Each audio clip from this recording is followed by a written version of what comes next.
Last class లో మనం 3 categories of constitutional amendment methods ఉన్నాయని చెప్పుకున్నాం.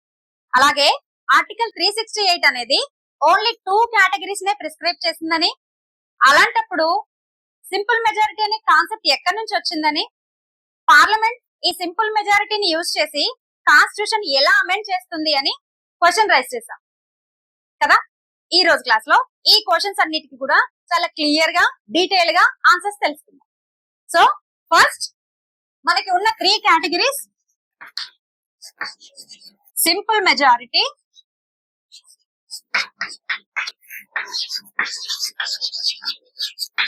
Special majority, special majority plus state ratification. ఈ 3 కేటగిరీస్ లో ఈ 2 మాత్రం ఆర్టికల్ 368 ప్రిస్క్రైబ్ చేసింది. ఈ ఒకటి మాత్రం ఈ ఆర్టికల్ 368 కిందకి రావట్లేదు. సింపుల్ మెజారిటీ అనేది ఆర్టికల్ 368 కిందకి రావట్లేదు. మరి ఇది ఎలా వచ్చింది? పార్లమెంట్ సెల్ఫ్ గా పవర్ తీసుకుందా? అలా కుదురుద్దా అంటే నో. కానీ ఇక్కడ ఈ 368 అయితే ఈ సింపుల్ మెజారిటీని ప్రిస్క్రైబ్ చేయకపోయినా కాన్స్టిట్యూషన్ లోనే కొన్ని సపరేట్ ప్రొవిజన్స్ పార్లమెంట్ ని ఈ సింపుల్ మెజారిటీతో కాన్స్టిట్యూషన్ అమెండ్ చేయొచ్చు, కాన్స్టిట్యూషన్ లో చేంజెస్ చేయొచ్చు అని చెప్పడం జరిగింది. ఈ సింపుల్ మెజారిటీ అనే కాన్సెప్ట్ ఈ ఆర్టికల్ 368 అంటే ఏదైతే కాన్స్టిట్యూషన్ అమెండ్మెంట్ కోసం చేసిన ఒక స్పెషల్ ప్రొవిజన్ ఈ ఆర్టికల్ 368 ఉందో, ఇది ఈ సింపుల్ మెజారిటీ గురించి చెప్పలేదు. ఓన్లీ 2 కేటగిరీస్ చెప్పింది. అయినప్పటికీ కూడా ఈ 368 కాకుండా కాన్స్టిట్యూషన్ లో వేరే కొన్ని ప్రొవిజన్స్ ఈ సింపుల్ మెజారిటీ చేసి యూజ్ చేసి కాన్స్టిట్యూషన్ లో చేంజెస్ చేయొచ్చు అని పార్లమెంట్ కి చెప్పడం జరిగింది.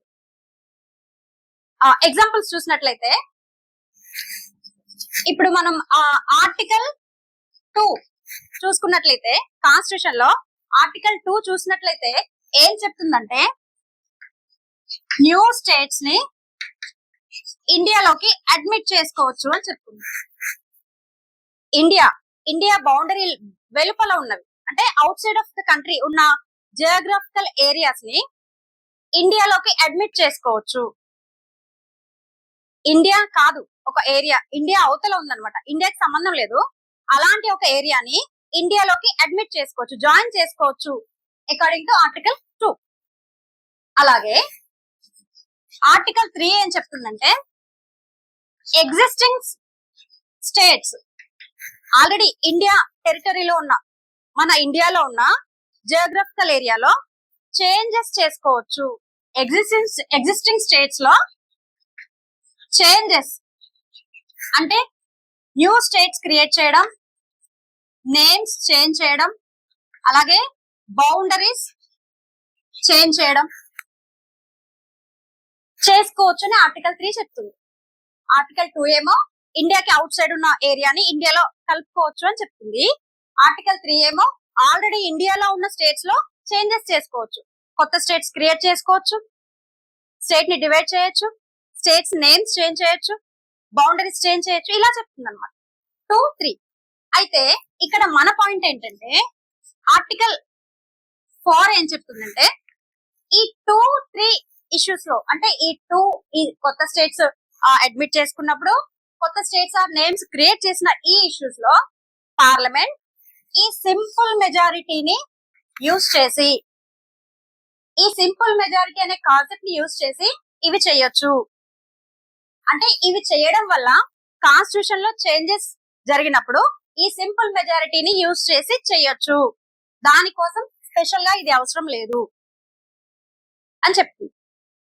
అంటే ఇక్కడ కొత్త స్టేట్స్ ని అడ్మిట్ చేసుకున్నప్పుడు, ఎగ్జిస్టింగ్ స్టేట్స్ లో చేంజెస్ చేసినప్పుడు కాన్స్టిట్యూషన్ లో కొన్ని చేంజెస్ చేయాల్సి ఉంటుంది. ఫర్ ఎగ్జాంపుల్ మనకి తెలంగాణ స్టేట్ క్రియేషన్ అయింది.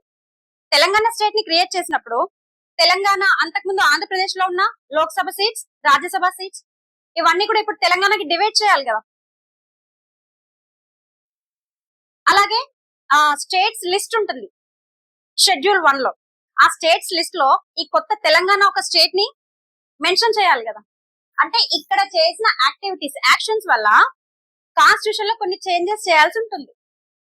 ఆ చేంజెస్ ఈ చిన్న చిన్న నేమ్ చేంజింగ్ అని ఇలాంటి చిన్న చిన్న అంటే ఆల్రెడీ ఉన్న వాటిలో చేంజెస్ వల్ల కాన్స్టిట్యూషన్ లో పెద్ద చేంజెస్ అయితే జరగవు కదా. ఇలాంటి వాటికి ఈ ఆర్టికల్ 368 వాడాల్సిన అవసరం లేదు. సింపుల్ మెజారిటీతోనే కాన్స్టిట్యూషన్ చేంజెస్ చేయొచ్చు అని చెప్పడం జరిగింది. న్యూ స్టేట్స్ అడ్మిట్ చేసుకోవడము, ఎగ్జిస్టింగ్ స్టేట్స్ ని చేంజెస్ చేయడము, నేమ్స్ చేంజ్ చేయడం అనేది చిన్న విషయాలు కదా. ఇలాంటి వాటిల్లో ఈ స్పెషల్ మెజారిటీ స్టేట్ రాటిఫికేషన్ అనే పెద్ద కాన్సెప్ట్ పెట్టినట్లయితే రిజిడ్నెస్ ఎక్కువైపోతే అది అడ్మినిస్ట్రేషన్ కి కష్టం అవుతుంది, డిలే అవుతుంది. సో అంత అవసరం లేకుండా పార్లమెంట్ లో ఒక సింపుల్ మెజారిటీ అంటే ఆర్డినరీ లా ఎలా అయితే పాస్ చేస్తుందో అలా సింపుల్ మెజారిటీ తోటి కాన్స్టిట్యూషన్ లో చేంజెస్ చేయొచ్చు అని ఈ ఆర్టికల్ 4 చెప్పింది. ఈ సింపుల్ మెజారిటీని యూజ్ చేసి కాన్స్టిట్యూషన్ ని చేంజ్ చేయొచ్చు అని ఈ ఆర్టికల్ 4 ఈ విషయాల్లో చెప్పడం జరిగింది. అలాగే ఆర్టికల్ 169 ఏం చెప్తుందంటే state legislative council creation or abolition. State legislative councils ఉంటాయి కదా, వాటిని క్రియేట్ చేయాలన్నా లేదా ఎబాలిష్ చేయాలన్నా స్టేట్స్ రెజల్యూషన్ పాస్ చేస్తాయి. చేసిన తర్వాత పార్లమెంట్ మళ్ళీ సింపుల్ మెజారిటీని యూజ్ చేసి కాన్స్టిట్యూషన్ లో చేంజెస్ చేస్తుంది. అలాగే సిటిజన్షిప్ విషయాల్లో కూడా,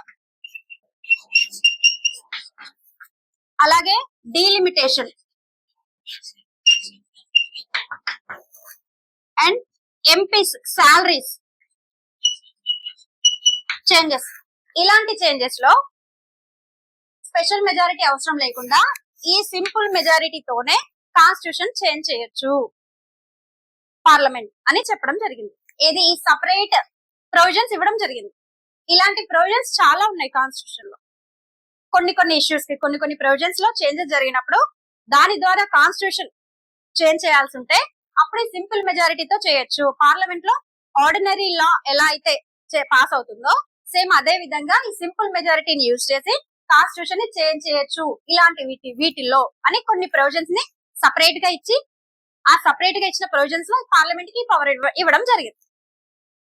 అందుకే ఈ సింపుల్ మెజారిటీ అనేది ఈ 368 కిందికి రాకపోయినా సరే పార్లమెంట్ కాన్స్టిట్యూషన్ ని చేంజ్ చేస్తుంది, అమెండ్ చేయొచ్చు.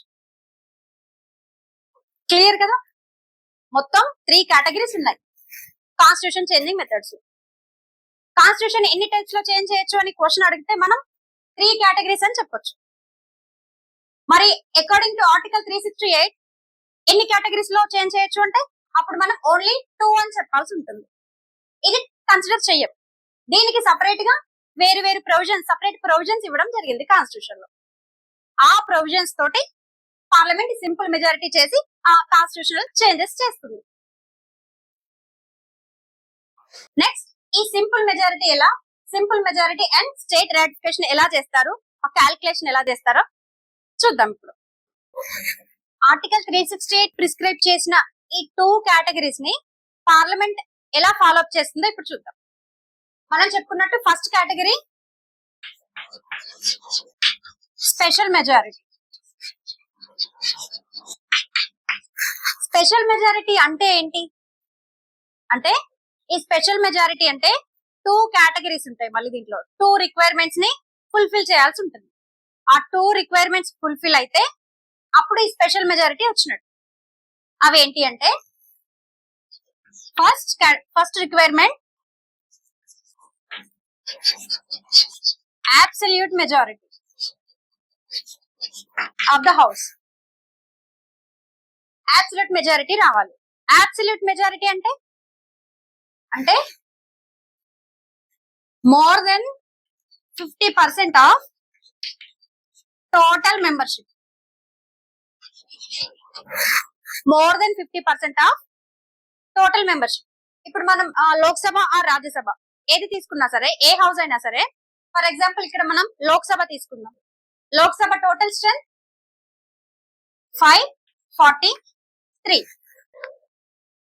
543 టోటల్ మెంబర్స్. దీంట్లో 50% అంటే మనకి ఎంత వస్తుంది 270 2 అంటే ఏదైనా ఒక ఫర్ ఎగ్జాంపుల్ ఒక XYZ అనే ఒక అమెండ్మెంట్ బిల్ ని ప్రొడ్యూస్ చేసినట్లయితే లోక్సభలో ఫస్ట్ రిక్వైర్మెంట్ అబ్సల్యూట్ మెజారిటీ అంటే టోటల్ 543 అనుకున్నాం కాబట్టి 272 ఎస్ అని రావాలి. అంటే 272 మెంబర్స్ సపోర్ట్ చేయాలి, పాజిటివ్ గా ఓట్ చేయాల్సి ఉంటుంది 272. అప్పుడు ఈ అబ్సల్యూట్ మెజారిటీ అనేది ఫుల్ఫిల్ అయినట్టు.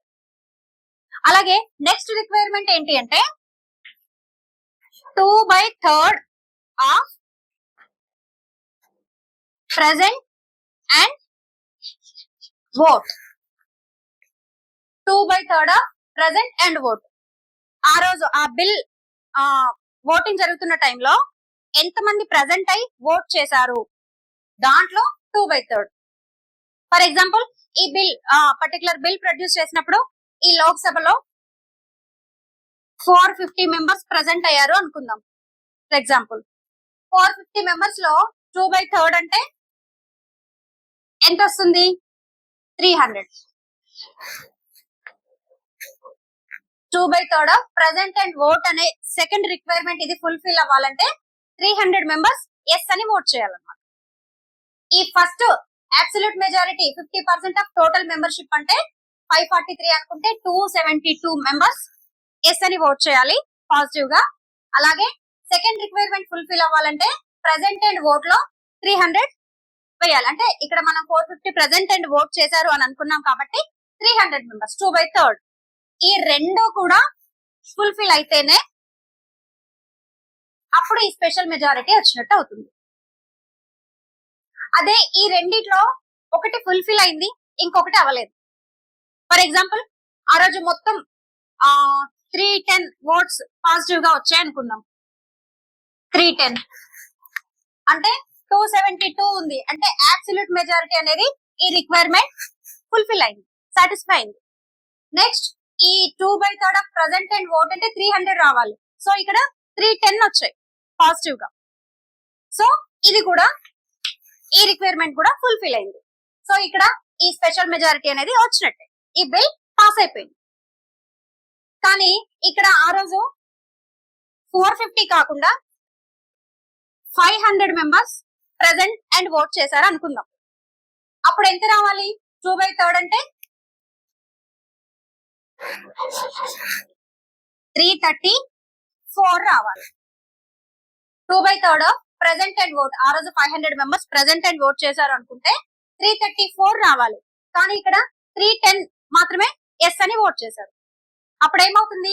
ఈ రిక్వైర్మెంట్ ఫుల్ఫిల్ అయింది, కానీ ఇది మాత్రం ఫుల్ఫిల్ అవ్వట్లేదు. సో ఈ బిల్ మొత్తం ఈ స్పెషల్ మెజారిటీ అనేది రానట్టు, బిల్ అనేది పాస్ కానట్టే. ఈ రెండు రిక్వైర్మెంట్స్ కూడా ఫుల్ఫిల్ అవ్వాలి, సాటిస్ఫై అవ్వాలి. రెండు కూడా అబ్సల్యూట్ మెజారిటీ, టోటల్ మెంబర్షిప్ అంటే వేకెంట్ ఉన్న పోస్టులు కూడా కలిపి మొత్తం అసలు స్ట్రెంత్ లోక్సభ చూసుకున్నట్లయితే 543 కదా. టోటల్ మెంబర్షిప్ 50% ఆఫ్ 543 అంటే 272 మెంబర్స్ ఎస్ అని ఓట్ చేస్తేనే అప్పుడు ఈ అబ్సల్యూట్ మెజారిటీ వచ్చినట్టు లోక్సభలో. అదే second requirement 2/3 present and vote. ఆ రోజు ఎంతమంది ప్రెసెంట్ అయ్యి ఓట్ చేశారో దాంట్లో 2/3. అదే దీన్ని బట్టి ఈ క్యాలిక్యులేషన్ బట్టి ఇందాక మనం ఫస్ట్ ఎగ్జాంపుల్ లో 300 ఉంది కాబట్టి పాస్ అయినట్టు. అఫ్కోర్స్ ఓవరాల్ గా మొత్తం ఈ స్పెషల్ మెజారిటీ వచ్చేసినట్టే. కానీ ఇక్కడ ప్రెసెంట్ అండ్ ఓట్ లో చేంజెస్ జరిగినప్పుడు ఇక్కడ 334 అంటే పెరిగింది కాబట్టి ఇక్కడ యాజ్ గా 310 అని మనం అనుకున్నాం కాబట్టి ఈ రిక్వైర్మెంట్ సాటిస్ఫై అవ్వలేదు. సో ఓవరాల్ గా స్పెషల్ మెజారిటీ అనేది రానట్టే అన్నమాట. ఈ రకంగా ఈ 2 రిక్వైర్మెంట్స్ ఫుల్ఫిల్ అయితేనే స్పెషల్ మెజారిటీ వచ్చినట్టు. అయితే ఈ స్పెషల్ మెజారిటీ అనేది కాన్స్టిట్యూషన్ లో ఏవేవి అమెండ్మెంట్ చేయడానికి యూజ్ చేస్తారు అంటే fundamental duties, fundamental rights, DPSP, ఇలా ఇంపార్టెంట్ ప్రొవిజన్స్ ఉంటాయి కదా కాన్స్టిట్యూషన్ లో. అంటే మనం ఇందాక చెప్పుకున్నట్టు సింపుల్ మెజారిటీతో చేసేవి కాకుండా అలాగే కేటగిరీ 2 368 లో కేటగిరీ 2 తో చేసే ఆ special majority plus state ratification అనుకున్నాం కదా, అది కాకుండా ఆ రెండిట్లో కవర్ కానీ ప్రతిదీ కూడా ఇంకా ఏదైనా సరే ఈ స్పెషల్ మెజారిటీ కిందకి వస్తుంది అన్నమాట. ఇంపార్టెంట్ ప్రొవిజన్స్ అన్ని కూడా ఇక్కడే వస్తాయి. ఇవన్నీ చేంజ్ చేయాలి అంటే మనం ఇప్పటి వరకు చెప్పుకున్న ఫండమెంటల్ రైట్స్ డిపిఎస్పి లో చాలా అమెండ్మెంట్స్ అనుకున్నాం కదా, అవన్నీ కూడా ప్రతిదీ కూడా ఈ స్పెషల్ మెజారిటీతోనే అమెండ్ చేసినట్టు మనం అర్థం చేసుకోవాలి.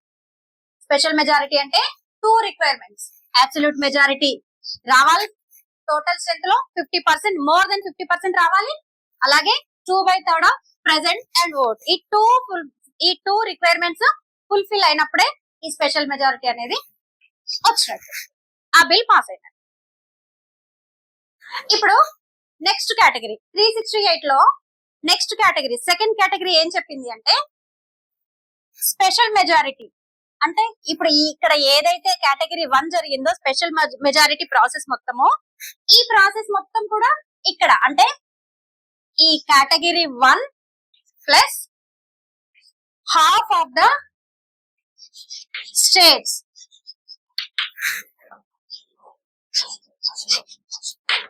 రాటిఫై చేయాలి. కేటగిరీ 2 ఏంటి అంటే ఈ స్పెషల్ మెజారిటీ అంటే ఈ కేటగిరీ 1 ప్రాసెస్ మొత్తం special majority plus half of the states ratify చేయాలన్నమాట. మొత్తం ఈ ప్రాసెస్ మొత్తం మళ్ళీ ఇక్కడ అనుకుంటే అబ్సల్యూట్ మెజారిటీ కావాలి, 2/3 ఆఫ్ ప్రెసెంట్ అండ్ ఓట్ కావాలి.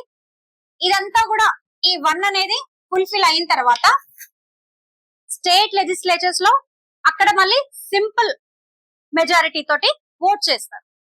అలా ఇప్పుడు మనకి 28 స్టేట్స్ ఉన్నాయి కాబట్టి మినిమం 14 స్టేట్స్ రాటిఫై చేయాలి, 14 స్టేట్స్ లో పాస్ అవ్వాలి సింపుల్ మెజారిటీతో. అప్పుడు ఈ సెకండ్ కేటగిరీ వైజ్ గా కాన్స్టిట్యూషన్ ని అమెండ్ చేయడం పాసిబుల్ అవుతుంది. అయితే ఇక్కడ మినిమం 14 అంటే మోర్ దెన్ 14 కూడా చేసుకోవచ్చు, కానీ మినిమం 14 గనక చేస్తే అంటే half of the states ratify చేస్తే అది పాస్ అయిపోయినట్టే. ఇంకా అదే హాఫ్ కంటే తక్కువ 14 కంటే తక్కువ ఉంటే అది ఇంకా పెండింగ్ లోనే ఉన్నట్టు. అంటే స్టేట్స్ వేరే కొన్ని స్టేట్స్ రిజెక్ట్ చేయొచ్చు, కొన్ని పెండింగ్ లో ఉంచొచ్చు, ఎలా అయినా ఉండొచ్చు. కానీ ఒక 14 గనక రాటిఫై చేస్తే మిగతా స్టేట్స్ గురించి అనవసరం. ఇంకా ఒక 14 స్టేట్స్ మినిమం 14 స్టేట్స్ గాని పాస్ చేస్తే సింపుల్ మెజారిటీతో మిగతా స్టేట్స్ గురించి ఆలోచించాల్సిన అవసరం లేదు. మిగతా స్టేట్స్ పెండింగ్ లో పెట్టేసినా రిజెక్ట్ చేసినా ఇంకా సంబంధం లేదు, ఈ 14 పాస్ చేస్తే చాలు. అలాగే 13 వరకు అయ్యాయి, మిగతా ఏవి ఇంకా ఏం చేయలేదు, ఆ బిల్ ప్రొసీజర్ ఇంకా స్టార్ట్ చేయలేదు, అలా ఏదైనా పెండింగ్ లో ఉన్నాయి కొన్ని, అలాంటప్పుడు ఆ బిల్ అలా పెండింగ్ లోనే ఉంటుంది. ఎప్పుడైతే ఇంకొక స్టేట్ 13 అనుకున్నాం కదా, ఇంకొక స్టేట్ 14th స్టేట్ ఎప్పుడైతే పాస్ చేసిందో అప్పుడు ఈ బిల్ మొత్తం కూడా పాస్ అయిపోయింది.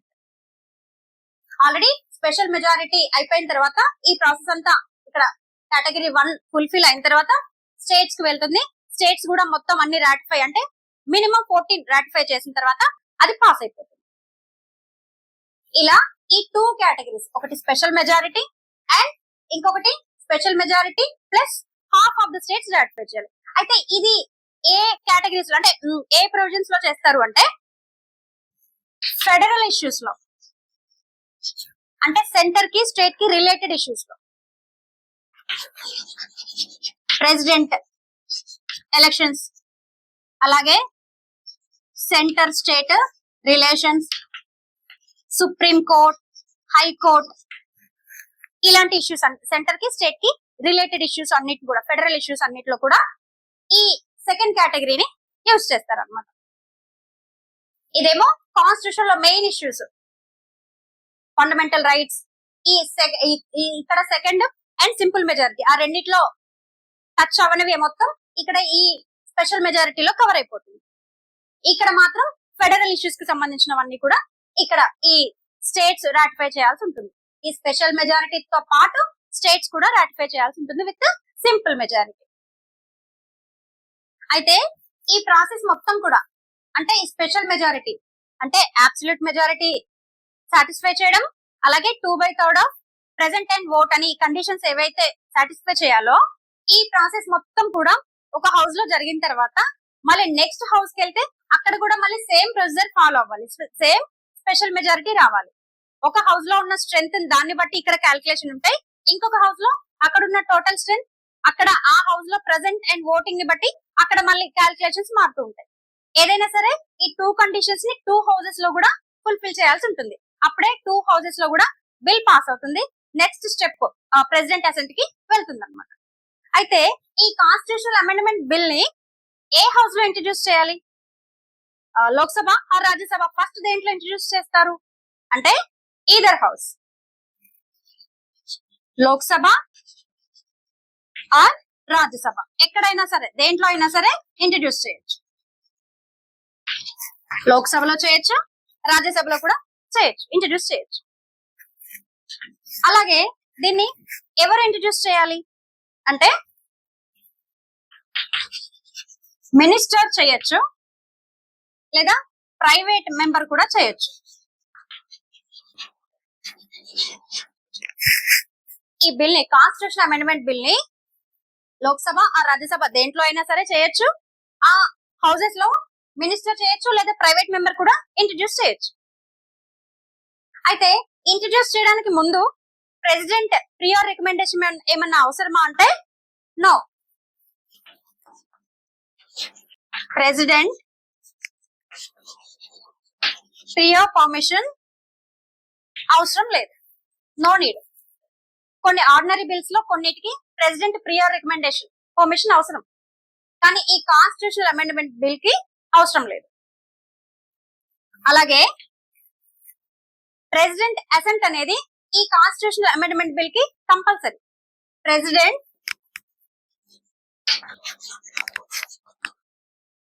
Must assigned.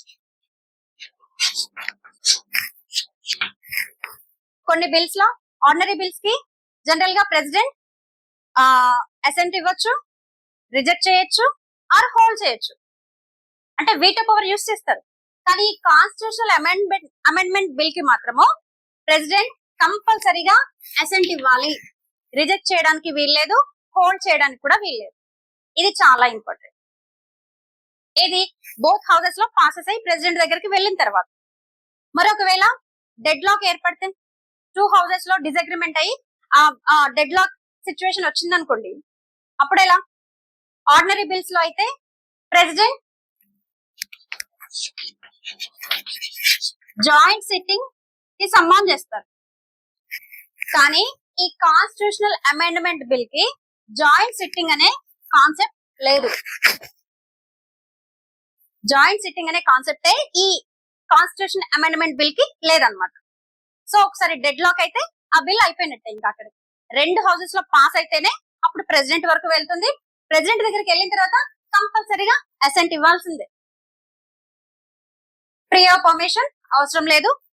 Minister or private member ఎవరైనా ఇంట్రడ్యూస్ చేయొచ్చు. అలాగే దాన్ని ఏ సభలో అయినా, ఏ హౌస్ లో అయినా, లోక్సభ ఆర్ రాజ్యసభ దేంట్లో అయినా ఫస్ట్ ఇంట్రడ్యూస్ చేసుకోవచ్చు. ప్రాసెస్ అంతా నడుస్తుంది. అక్కడ పాస్ అయిన తర్వాత నెక్స్ట్ ఇంకో హౌస్ కి వెళ్తుంది. అక్కడ కూడా మళ్ళీ సేమ్ ప్రాసెస్ రిపీట్ అవుతుంది. అంటే ఈ ముఖ్యంగా ఈ రెండు కూడా మనకి చాలా చాలా ఇంపార్టెంట్. కాన్స్టిట్యూషనల్ అమెండ్మెంట్ బిల్ కి జాయింట్ సిట్టింగ్ అనేది లేదు. అలాగే ప్రెసిడెంట్ కంపల్సరీగా అసెంట్ ఇవ్వాల్సిందే కాన్స్టిట్యూషన్ అమెండ్మెంట్ బిల్స్. అయితే ఈ కండిషన్స్ అనేవి ఆర్టికల్ 368 తో వచ్చిన ఈ కేటగిరీ 1, 2 దీంట్లో ఈ స్పెషల్ మెజారిటీ తో ఇచ్చే వీటికి, అలాగే స్పెషల్ మెజారిటీ పెట్ half of the states assent ఇచ్చే ఆ 2 సెకండ్ కేటగిరీకి, వీటికి మాత్రమే ఈ కండిషన్స్ అప్లికేబుల్ అనమాట. ఇవి నడుస్తాయి. ఇది కాకుండా వేరే కాన్స్టిట్యూషనల్ చేంజ్ చేసే ఇంకొకటి ఉంది అని చెప్తున్నాం కదా, సింపుల్ మెజారిటీ. దానికి ఇది అప్లికేబుల్ కాదు. ఎందుకంటే సింపుల్ మెజారిటీ అనేది మనం ఆల్రెడీ చెప్పుకున్నట్టు ఆర్డినరీ లా ఎలా అయితే చేస్తుందో అలాగే చేస్తుంది. సో ఇప్పుడు చెప్పుకున్న ఈ కండిషన్స్ ప్రెసిడెంట్ కంపల్సరీగా అసెంట్ ఇవ్వాలి, అలాగే జాయింట్ సిట్టింగ్ అనే కాన్సెప్ట్ లేదు అనేది మాత్రం ఆర్టికల్ 365 అండర్ ఉన్న ఈ 2 కేటగిరీస్ కి మాత్రమే అప్లికేబుల్ అవుతుంది. అయితే ఈ ఆర్టికల్ 368 అనేది ఈ స్పెషల్ మెజారిటీ, అలాగే ఆ states half of the states assent ఇవ్వడం, ఇలా ఇవన్నీ చేసేసుకొని బిల్ పాస్ చేసుకొని పార్లమెంట్ దాని పవర్ తో కాన్స్టిట్యూషన్ లో ఏదైనా చేంజ్ చేయొచ్చా? ఎలా అయినా చేంజ్ చేయొచ్చా? 368 ఇచ్చింది మార్చుకోమని, కాన్స్టిట్యూషనే ఇచ్చింది. స్పెషల్ మెజారిటీ ఉంటే చాలు మార్చుకోండి అనింది కదా. ఈ కండిషన్స్ అన్ని ఫుల్ఫిల్ చేసి కాన్స్టిట్యూషన్ ఏదైనా ఎలా అయినా చేంజ్ చేసుకోవచ్చా? ఒకవేళ అలా చేస్తే సుప్రీంకోర్టు ఊరుకుంటుందా? గార్డియన్ ఆఫ్ ద కాన్స్టిట్యూషన్ కదా. దీని గురించి మనం తెలుసుకోవాలంటే బేసిక్ స్ట్రక్చర్ డాక్ట్రిన్ తెలుసుకోవాలి. చాలా సుప్రీంకోర్టు కేసెస్ రావడము, సుప్రీంకోర్టు జడ్జిమెంట్స్ ఇవ్వడం జరిగింది అనమాట. సో దాని గురించి మనం నెక్స్ట్ క్లాస్ లో డీటెయిల్ గా తెలుసుకుందాం. అది కూడా తెలుసుకున్న తర్వాత అప్పుడు మనకి మొత్తం అసలు 368 ఏంటి, కాన్స్టిట్యూషన్ ఏంటి, మన కాన్స్టిట్యూషన్ మేకర్స్ ఇంటెన్షన్ ఏంటి, సుప్రీంకోర్టు ఎలా గార్డెన్ చేస్తుంది, ఇవన్నీ కూడా మనకి క్లియర్ గా అర్థమవుతాయి. అయితే నా క్లాసెస్ మీకు బాగా అర్థమైనట్లయితే గనక కాంపిటేటివ్ ఎగ్జామ్స్ కి ప్రిపేర్ అయ్యే మీ ఫ్రెండ్స్ కి షేర్ చేయండి. అలాగే మీ కామెంట్స్ ఆర్ వర్త్ఫుల్.